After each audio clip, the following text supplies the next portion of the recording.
صحیح بخاری میں آتا ہے جب نبی علیہ السلام کی وفات ہوئی تو حضرت عمر نے تلوار نکال لی کہ میں اس کی گردن کاٹ دوں گا جو کہے گا کہ نبی علیہ السلام فوت ہو گئے۔ ان کا یہ عقیدہ تھا کہ جس طرح موسیٰ علیہ السلام 40 دن کے لیے کوہ طور پہ گئے، نبی علیہ السلام بھی ڈورمنٹ پوزیشن میں چلے گئے، واپس آ جائیں گے، کیونکہ انہوں نے نبی علیہ السلام سے سنا تھا کہ رومن اور پرشین امپائر گرے گی، تو وہ یہ فورس ہی کرتے تھے ابھی تو کسرا کی جنگیں ہم نے لڑی نہیں ہیں، تو حضور اس سے پہلے کیسے دنیا سے جا سکتے ہیں؟ لیکن اللہ نے تو آپ کو پروفٹ بنوانا تھا نا، کہ آپ کے جانے کے بعد فتوحات کروانی تھی، تاکہ پتہ چلے کہ پیچھے اللہ کھڑا ہے۔ اپنی زندگی میں تو بڑے بڑے بادشاہوں نے فتوحات کی ہیں، نبی علیہ السلام کی تو دعوت کا کلائمیکس حضرت ابوبکر پھر حضرت عمر عثمان علی کے دور میں جا کے ہوا ہے، جبکہ عرب قبائل بھی مرتد ہو گئے ہیں، تب بھی اللہ کے پیچھے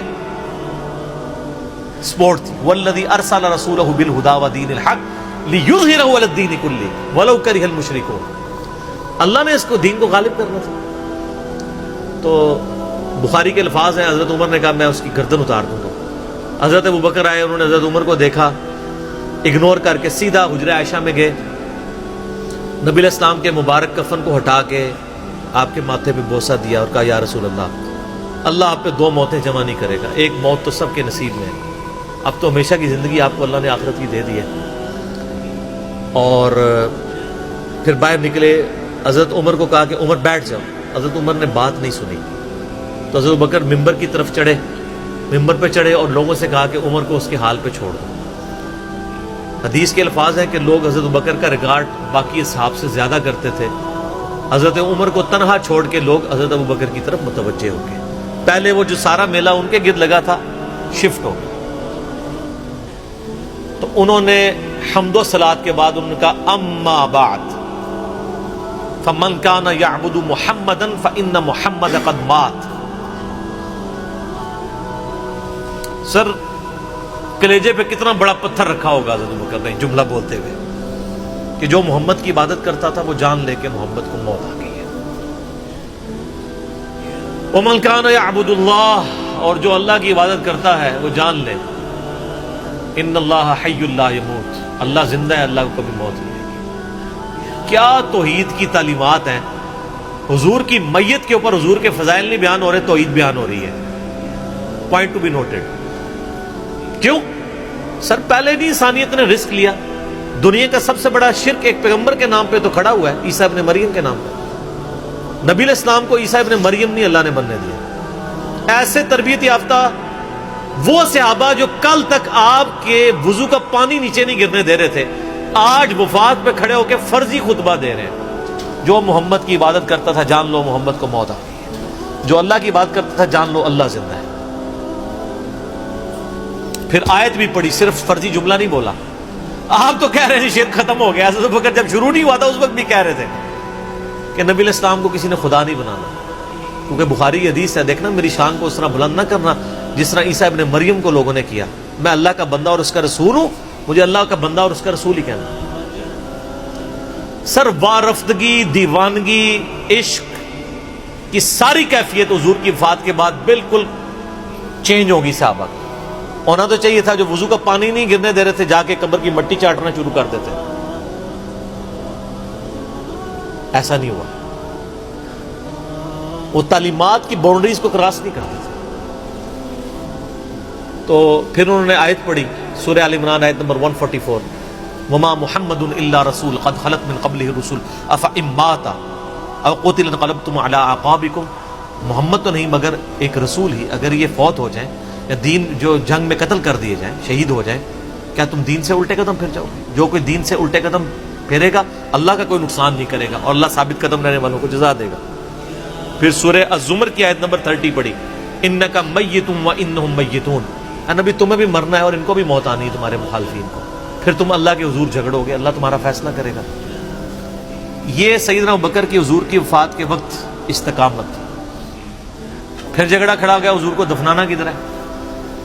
جامعہ ترمذی میں حدیث ہے، سیدنا ابوبکر کہتے ہیں کہ میں نے نبی علیہ السلام سے یہ بات سنی تھی کہ اللہ اپنے پیغمبر کو وہیں پہ موت دیتا ہے جو اس کے لیے سب سے پسندیدہ جگہ اللہ کے نزدیک ہوتی ہے۔ تو حضور کی جو چارپائی ہے نا اس کے نیچے ان کی قبر کھودی، وہاں پہ اللہ نے ان کو موت دی۔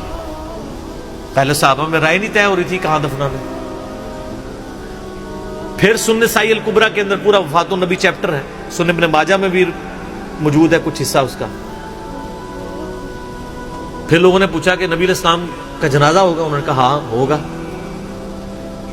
اسی طریقے سے تکبیر کہو اور سورہ فاتحہ اور اس کے بعد درود شریف اور اس طریقے سے 4 تکبیرات پڑھو۔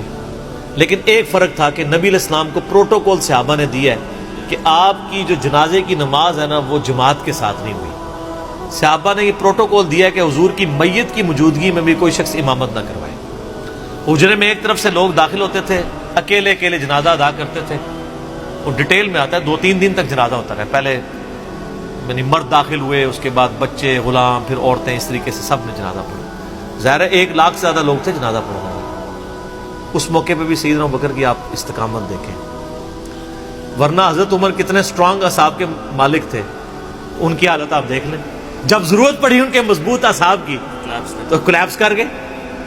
ابوبکر ہی کھڑے ہوئے ہیں تو حضور کو پتا تھا نا میں نے مصلی پہ کسے کھڑا کرنا ہے، اور بخاری میں الفاظ ہیں جب مصلی پہ کھڑا کیا فرمایا ابوبکر کے علاوہ سارے دروازے بند کر دو، صرف ابوبکر کے گھر کا دروازہ جو مسجد کی طرف کھلتا ہے، جو مسجد کا دروازہ ابوبکر کے گھر کی طرف ہے وہ کھلا رکھو، باقی سارے بند کر دو۔ تو نبی علیہ السلام کو یہ پتا تھا کہ کس لیول کا کس بندے کا یعنی ایمان ہے، اس کے اعصاب ہیں۔ اور بخاری کے الفاظ ہیں جب حضرت ابوبکر نے خطبہ دیا، حضرت عمر کہتے ہیں میرے پاؤں میرا بوجھ نہیں اٹھا سکے، اور مجھے یقین آ گیا کہ حضور فوت ہو چکے۔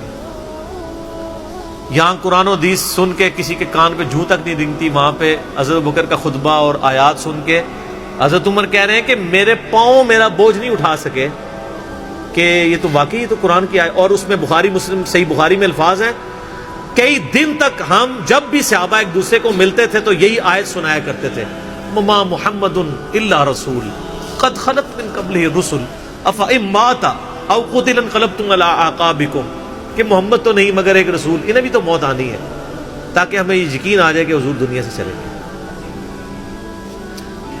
تو یہ صحابہ کرام علیہم رضوان کی نبی علیہ السلام کے ساتھ عقیدت تھی، اور سیدنا ابوبکر آپ کو بالکل صف اول میں نظر آئیں گے، ٹاپ آف دا لسٹ، معاملات کو ہینڈل کرنے میں، چیزوں کو بالکل من و سنت کے مطابق ڈھالنے میں، اور ہر معاملے میں رجوع لانے کے اوپر، اور اہل بیت کے ساتھ کمٹمنٹ کے اوپر، ہر مسئلے میں آپ کو حضرت ابوبکر صدیق کی قربانیاں ٹاپ آف دا لسٹ نظر آئیں۔ تو بات کہاں سے کہاں شروع ہوئی، فی البدی میں تو اور گھنٹوں بول سکتا ہوں، مجھے اتنی حدیثیں یاد ہے یہ فضائل کے اعتبار سے۔ آخر میں اصول برکت کے لیے میں وہ حدیث بیان کروں گا جو میں اکثر بیان کرتا ہوں۔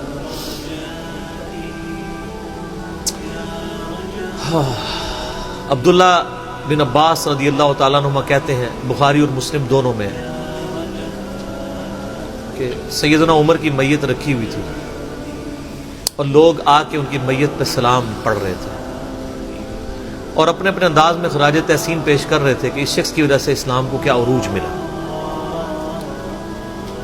تو کہتے ہیں اتنے میں نے محسوس کیا کہ ایک شخص میرے پیچھے آ کے کھڑا ہوا اور اس نے میرے کندھے پہ یوں کونی رکھی، میری پیٹھ اس کی جانب تھی، اس نے کونی میرے کندھے پہ یوں رکھی، اور حضرت عمر کی میت سے مخاطب ہو کے کہنے لگا کہ اے عمر اللہ تجھ پہ رحم فرمائے، تو روئے ارض پہ ان لوگوں میں سے ایک شخص تھا کہ میری بھی خواہش تھی کہ میں ان اعمال کے ساتھ اللہ کے حضور پیش ہوتا، کہ اگر اللہ کے حضور پیش ہونے کے لیے مجھے بہترین اعمال چاہیے تو تیرے اعمال۔ ظاہر ہے جی رومن اور پرشین امپائر گری ہے، کس لیول کا عروج، کیونکہ میں نے رسول اللہ صلی اللہ علیہ وآلہ وسلم سے بارہا سنا تھا، میں ابو بکر اور عمر داخل ہوئے، میں ابو بکر اور عمر نکلے، میں ابو بکر اور عمر نے یہ کیا، تو مجھے بڑی امید تھی کہ تم اپنے 2 ساتھیوں سے جا ملو گے، یعنی رسول اللہ اور ابو بکر کے ساتھ صلی اللہ علیہ وآلہ وسلم رضی اللہ عنہ۔ تو یعنی نبی علیہ السلام کے بعد سیدنا ابو بکر اور پھر حضرت عمر بھی وہیں پہ پہنچ گئے۔ تو مجھے نبی علیہ السلام کے اس فرمان سے لگتا تھا جس طرح آپ اپنی زندگی میں کہتے تھے نا، میں ابو بکر عمر، میں ابو بکر عمر، میں ابو بکر عمر، مجھے پتا تھا تم نے جا کے انہی سے ہی ملنا ہے جا کے، اور دیکھ لیں قبر بھی پھر ساتھ بن گئی دونوں کی۔